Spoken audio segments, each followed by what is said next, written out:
punya rekaman suara rapat semua. Memang permainan bajingan lah.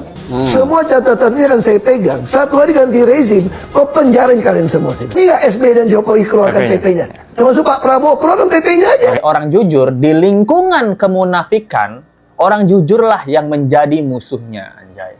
Pengkhianat munafik beragama. Mungkin Ahok ini ingin meniru cara kerja Presiden Georgia. Karena Presiden Georgia ini adalah presiden yang berani memecat 30.000 polisi untuk memberantas korupsi di negara mereka. Yang gue bilang ya, mereka ini paling pintar. Dimarahin cuma dia nggak dikerjain. Ahin, dirut-dirut ini kayak nge gitu. Iya, senyum gitu. Dapat 1 triliun hampir tiap bulan, gimana nggak senyum-senyum gitu. Ahok marah-marah doang. Tapi aku dapat 1 triliun tiap bulan, senyum-senyum aja lah gitu. Gimana nggak senyum, bro? Makanya kalau saya senang, yang saya mau panggil, saya punya rekaman suara rapat semua.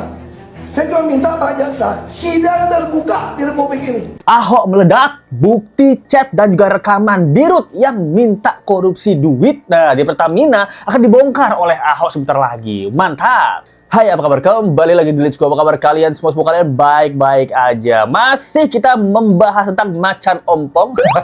Pak Ahok, lo. Dimana prediksi Let's Go bener kemarin, dia adalah orang yang akan memenjarakan semua direksi-direksi dari Pertamina yang diduga terlibat korupsi. Kok penjarain kalian semua?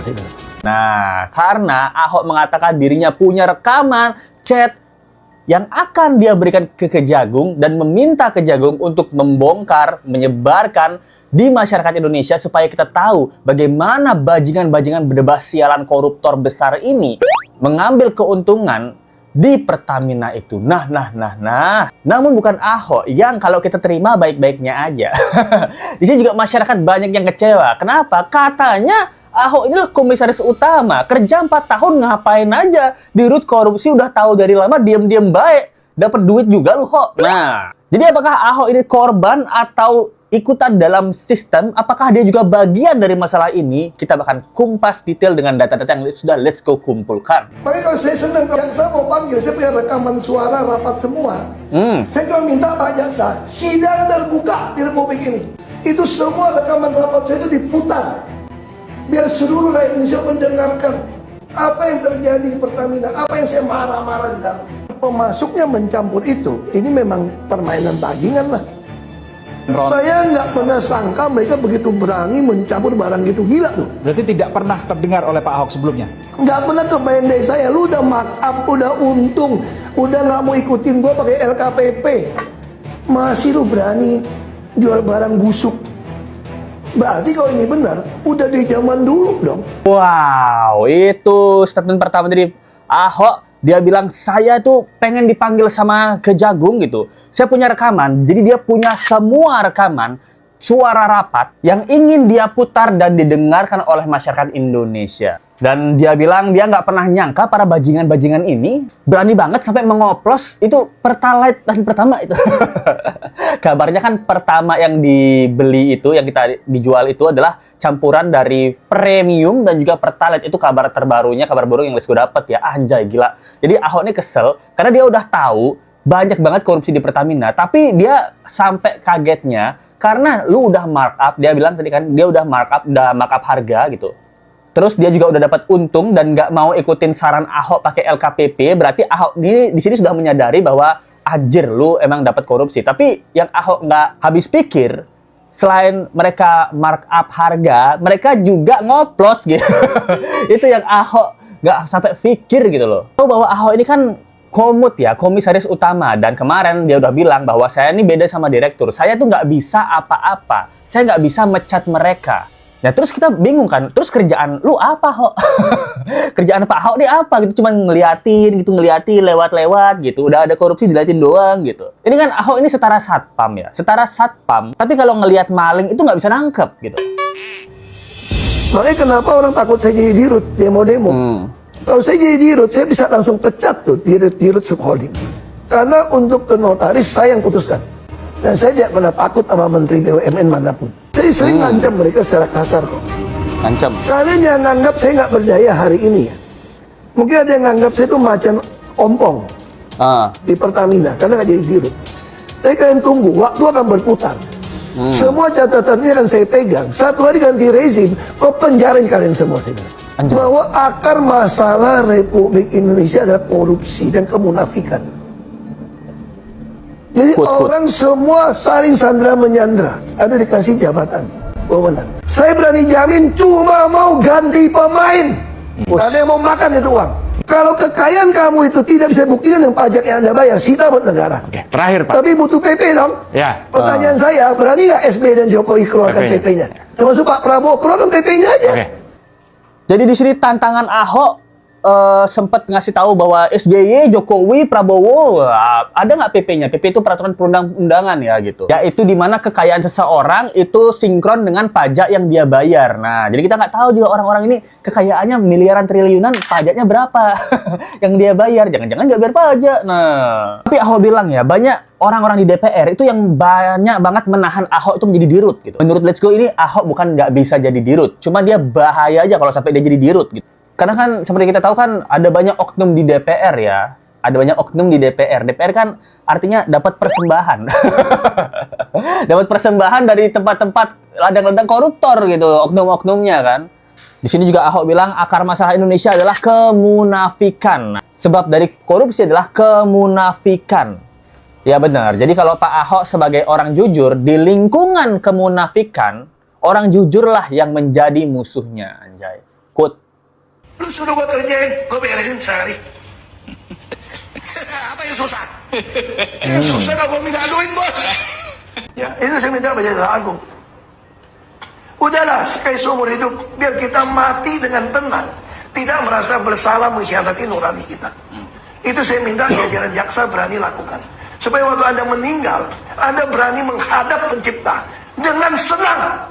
Katakan memasuki dunia abadi. Tanpa merasa berdosa, pengkhianat, munafik beragama. Itu saya minta. Lakukan. Jadi Pak Ahok minta untuk para jaksa agung ya, jangan sampai munafik beragama. Nah, karena Pak Ahok pernah dikecewakan oleh orang-orang yang terlalu beragama. Nah, jadi Pak Ahok pernah dipenjara dengan kasus penistaan agama. Soalnya banyak banget emang orang yang membenci Ahok ya, tapi bukan karena dia korup ya, tapi justru karena dia terlalu bersih. Ini kan ibarat ya, Pak Ahok ini adalah satu tetes sabun cuci piring, dimasukkan ke got gitu loh. Apa yang terjadi sama gotnya? Nggak ngefek. Karena ada setetes sabun cuci piring di kubangan got gitu ya, nggak ngefek gitu. Dan di sini juga dia sangat pede, dia bilang satu hari kasih dia jadi dirut, dia beresin semuanya, dia bakal pecat-pecatin. Mungkin Ahok ini ingin meniru cara kerja Presiden Georgia. Karena Presiden Georgia ini adalah presiden yang berani memecat 30.000 polisi untuk memberantas korupsi di negara mereka. Nah, let's go, saya cerita sedikit ya, ini relate ya. Karena pada tahun 2004 itu ya, Presiden Georgia namanya Mikhail Saakashvili. Itu dia mengambil tindakan ekstrem ya untuk membersihkan negaranya dari koruptor banget, dari korupsi yang merajalela gitu. Mungkin lebih korup dari Indonesia pada saat itu ya. Mencari akar masalah korupsi ini di mana? Ternyata dari polisi. Agak mirip ya. Loh. Jadi dia tindakannya adalah dia langsung memecat sekitar 30.000 polisi, terutama polisi lalu lintas ya. Seperti kata Sukatani, ketilang di jalan, bayar polisi. Nah, karena pungli dan bayar-bayar itu udah jadi budaya di sana. Dan karena pemecatan ini, jalanan di Georgia ini itu sempat nggak ada polisi sama sekali. Tapi anehnya masyarakatnya bisa merasa lebih tenang. Nah, lebih aman juga. Nggak keluar duit juga. Nah, jadi setelah itu presiden ini tuh membuat satu kepolisian baru dengan standar ketat. Jadi dia ngerekrut orang-orang muda yang nggak buncit perutnya ya, dan juga belum terpapar sama korupsi. Mereka tuh diberikan pelatihan baru, terus gajinya tuh bisa sampai 20 kali lipat lebih tinggi daripada awalnya untuk menghindari praktek suap. Nah, kalau di Indonesia kalian tahu sendiri, kemarin itu di Rut aja udah hampir miliaran, udah sampai miliaran lah, hampir 2 M itu sebulannya, masih korupsi juga. Nggak cukup miliaran, pengennya triliunan. Namun seiring berjalannya waktu ya korupsi terutama di institusi polisi di Georgia itu hilang. Sampai sekarang menjadi salah satu negara teraman. Nah, mungkin ini adalah tindakan yang ingin dicontoh oleh Ahok. Kalau dia jadi dirut, saya pecat semua direktur subholding. Dia bilang tadi kan, saya pecat semua direktur subholding. Termasuk mungkin 7 di antara yang kemarin. Karena ternyata Ahok ini memang kenal sama mereka. Dan mereka itu juga orang-orang yang sering Ahok marahin. Karena kinerjanya nggak bener. Tapi kabarnya mereka ini waktu dimarahin Ahok, mereka angguk-angguk aja gitu. Angguk-angguk, iya Pak, iya Pak. Kita mendengarkan tapi tidak akan melaksanakan. Itu katanya Ahok, guys. Dari 9 tersangka yang sudah ditetapkan oleh Kejagung, ada yang Pak Ahok kenal? Maya saya kenal, Riva saya kenal, Yogi saya kenal. Rapat jam minggu kok marah-marah kok. Dari yang sepanjang ini Pak Ahok marah-marah seemosi ini, dari nama-nama yang Pak Ahok kenal, mana yang paling sering Pak Ahok bikin Rifa, Pak Ahok emosi? Yang gue bilang ya, mereka ini paling pintar. Dimarahin cuma dia nggak dikerjain. Minggu depan datang sama lagi. Sampai hari ini SPBU masih pakai tunai. Oh, bener. 4 tahun yang lalu. Lu bayangin ya? Kenapa dia berani? Karena dia tahu gue nggak bisa mencat dia. Wah, itu dia guys. Jadi saya setuju sih poinnya Ahok ya. Sampai sekarang SPBU itu pakai tunai, itu aneh sih. Dimana kita udah harus QRIS atau nggak pakai kartu lah gitu. Karena kan kita kan jarang pakai cash sekarang ya, sering cashless gitu ya. Itu di SPBU itu banyak banget yang masih pakai tunai. Tunai ini adalah sarang untuk korupsi juga ya, susah di trackingnya gitu. Jadi dia bilang di root utamanya yang ketangkap juga beberapa dia bilang adalah orang yang selalu dia ajak meeting tiap minggu dan selalu dia marahin gitu. Dan tiap dimarahin, di root ini kayak nggih gitu, iya, senyum gitu. Dapat 1 triliun hampir tiap bulan, gimana nggak senyum-senyum gitu. Ahok marah-marah doang, tapi aku dapat 1 triliun tiap bulan, senyum-senyum aja lah gitu. Gimana nggak senyum bro gitu. Jadi di sini memang Ahok ini cuman kerjaannya di Pertamina ya marah-marah doang, tapi nggak ada hasil gitu. Karena di rootnya tidak mau mengerjakan semua yang diperintahkan Ahok, di-delay gitu. Ada 2 kubu, ada yang pro, ada yang nggak pro gitu. Kalau yang pro sih, ini let's go lihat ada beberapa komennya yang bilang, ya ampun kasihan Pak Ahok ya, udah tahu ada korupsi tapi nggak bisa ngapa-ngapain, itu kasihan sih. Karena dia sendirian yang dia lihat semua korupsi, dia aja yang nggak korupsi, tapi dia nggak bisa ngapa-ngapain, itu kasihan juga sih. Ada yang bilang, coba kasih Pak Ahok jadi dirut, itu pasti banyak yang kelabakan. Ya, let's go setuju. Tapi ada juga nih yang anti sama pemerintahnya Pak Ahok gitu.